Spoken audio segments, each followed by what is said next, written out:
இருந்த சுவாமியை மறுபடியும் அவருடன் ஆலயம் கொடுத்து கோவிலில் பராமரிச்சு ஆலய சபைகள் 20 பேர். அடுத்தப்பல இங்க இருக்கிற கோவிலுடைய நிர்வாகியான திரு சரவணாகட்டும் அவங்க சங்கராகட்டும் ஆலயத்தில் அவங்களாம் நீங்களே இந்த பகுதியிலேயே சின்ன பிள்ளைங்க பார்த்தவங்க தான் இங்கே இருக்கிற நிர்வாகியாக இருக்காங்க.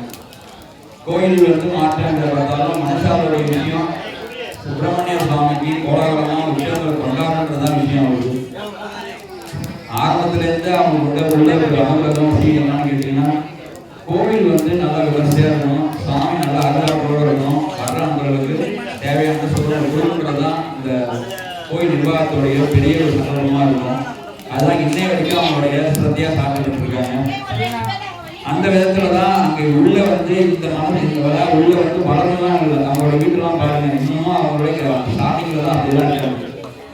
அவங்க எல்லாரும் அந்த கோயில் நினைச்சாங்கன்னா வீட்டை கட்டிட்டு கூட செஞ்சுக்கலாம். ஆனால் மனசு புத்தி வந்து சாமியை நல்லா செழிப்பா சாமியை நல்லா அர்த்தமா கோயில் நல்லா அலக்கரமா வைக்கணுன்றதுக்காக இந்த ஆலயத்தை இதற்கு இதாக பண்ணிருக்காங்க.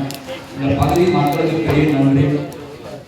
எதாக இருந்தாலும் நான் இந்த கோயில் வந்து 12 வருஷம் ஆகுது. இருந்தாலும் நம்ம சொல்றத மனசில் ஆத்மாவும் கேட்குறாங்க.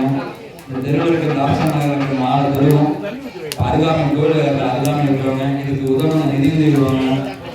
கேட்டப்பெல்லாம் என்ன தேவையோ அதெல்லாம் சரணம் கொடுத்து விடுவாங்க. அத்தனை பேருக்கும் சரணோட பூர்வமாக கிடைக்கும்.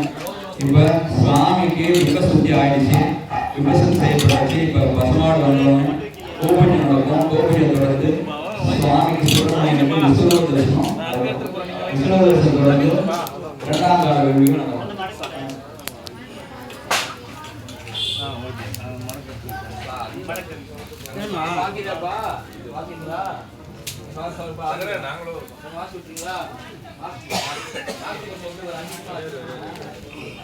ஆடாத வீடியோ சொல்லலாம்.